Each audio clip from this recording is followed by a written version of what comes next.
Hello guys, welcome back to my channel. This is Shivani's blog. तो आज एक दिन और स्टार्ट होने वाला है IBPS PO की तरफ, क्योंकि अब डेज बहुत कम बच चुके हैं। 14-15 डेज ही लेफ्ट रह चुके हैं IBPS PO का। अभी एग्ज़ाम डेट तो नहीं पता, मतलब एग्ज़ाम डेट पता है, मतलब एडमिट कार्ड में जो एग्जैक्ट डेट मेरा होगा, एग्जैक्ट टाइमिंग, वो तो मुझे नहीं पता। तो अभी मैं जो मॉक वगैरह लगा लेती हूँ वो किसी भी टाइम पे लगा लेती हूँ। एंड साथ ही साथ अभी मैं सिर्फ प्रीलिम्स पे ही नहीं फोकस रखी हूँ, मेंस की भी प्रिपरेशन कर रही हूँ। मार्क्स कम आए या कभी थोड़े ज़्यादा आए, उससे फ़र्क नहीं पड़ता, बट मेंस की प्रिपरेशन तो करनी है, क्योंकि SBI क्लर्क, IBPS क्लर्क, अभी IBPS क्लर्क की भी नोटिफिकेशन आउट हो चुकी है। तो अब माइंड में ये तो है कि IBPS PO हो या ना हो, बट मैंने अपनी प्रिपरेशन तो अच्छी रखी है कि IBPS PO मेरा सिलेक्शन हो। नहीं भी हो तो इन केस, तो IBPS क्लर्क के लिए मैं फुल्ली प्रिपेयर हूँ। तो मीन्स की प्रिपरेशन तो मुझे करनी ही है। एंड अटैम्प्ट्स तो मेरे SBI PO के आपको पते ही होंगे, और नहीं पता तो आप मेरे SBI PO के एनालिसिस वाले वीडियो को देख लो और पता कर लो कि मेरा अटैम्प्ट्स कितने हैं। तो आज मैंने सबसे पहले जो आशीष अरोड़ा सर की जो SBI PO मेंस की प्रीवियस ईयर की जो वीडियो लेक्चर थी, वो 3 घंटे 20 मिनट की थी। तो उसे मैंने सबसे पहले आज किया। उन्होंने सबसे पहले तो क्वेश्चन को स्किप करके दिखाया कि कौन से क्वेश्चन अटेम्प्ट करने हैं और कौन से क्वेश्चन नहीं। तो मैंने तो पहले वो देखा, फिर जब वो क्वेश्चन बना रहे थे तो मैंने उनका सॉल्यूशन नहीं देखा, मैंने उनको वीडियो को पॉज कर लिया जैसे अभी आप देख रहे हैं, एंड देन सॉल्व किया, उसके बाद आंसर को मैच किया। इस तरह से मैंने क्वेश्चंस को सॉल्व किया था। और जब मैं क्वेश्चन सॉल्व कर रही थी तो जो मेरा थोड़ा बहुत मिस्टेक हो रहा था, तो मैं उसे मीन्स कॉपी में नोट डाउन भी कर रही थी, क्योंकि अब मैं जो मिस्टेक्स होते हैं वो रिपीटेड मिस्टेक्स ही होते हैं, मैंने ये नोटिस किया है। तो अब मैं उसे लिख कर देखना चाहती थी। तो ये तो रही कि मैंने आज 3 घंटे से ऊपर लग गया था, 4 घंटे लग गए थे। मैंने ब्रेक ले लेकर आज इसे कंप्लीट कर ही लिया। मतलब थोड़ा, मतलब बहुत ज़्यादा टाइम था, तो मैंने सोचा आज मैं ये वीडियो कंप्लीट ही कर लूँ। तो ये वीडियो मैंने कंप्लीट किया, और इसे करने में मुझे 4 घंटे, जैसे मैंने कहा था, 4 घंटे से ऊपर ही लग गया था। मैंने 1.5 घंटे मैं कंप्लीट करी, तो फिर मैं 15-20 मिनट का ब्रेक वगैरह ले लेती थी।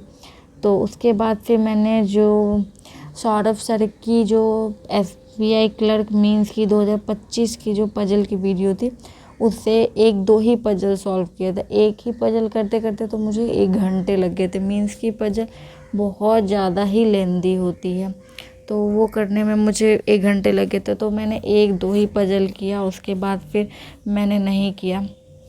फिर मैंने सोचा कि रीजनिंग सेक्शन में पजल्स तो आप मेंस में सॉल्व कर ही नहीं पाते हो, बट क्रिटिकल रीजनिंग का बहुत ही ज़्यादा इम्पॉर्टेंट रोल है। तो मैंने क्रिटिकल रीजनिंग का जो गाइडली का PDF बंडल है वो मैंने ख़रीद रखा, तो उसी से मैंने क्रिटिकल रीजनिंग किया था। और क्रिटिकल रीजनिंग में मैंने स्टेटमेंट अजम्पशन वाले क्वेश्चन किए थे, जो कि अच्छे थे सॉल्व करने में, तो वो मैंने किया।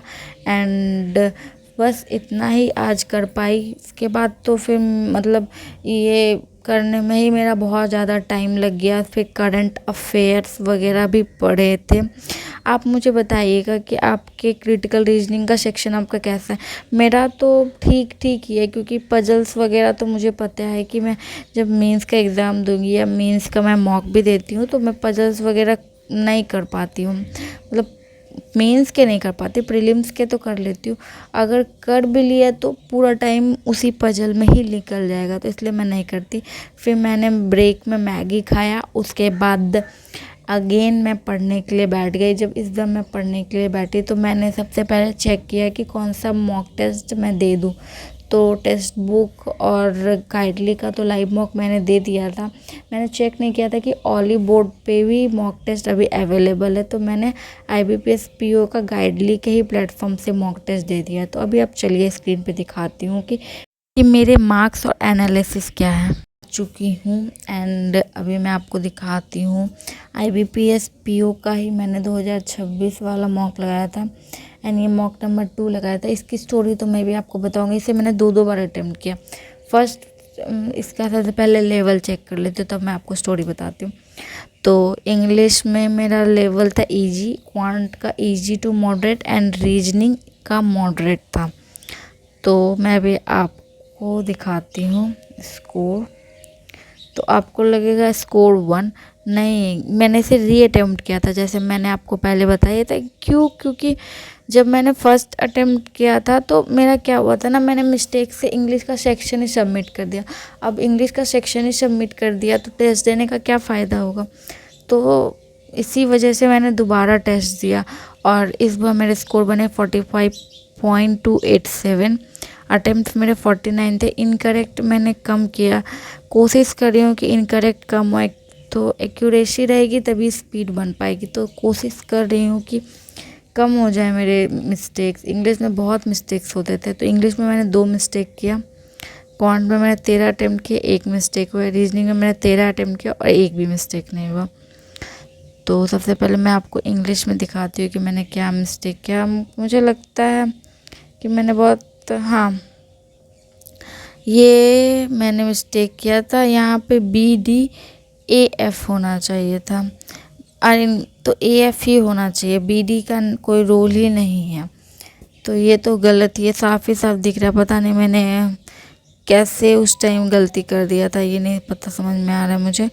तो ये वाला तो मिस्टेक था।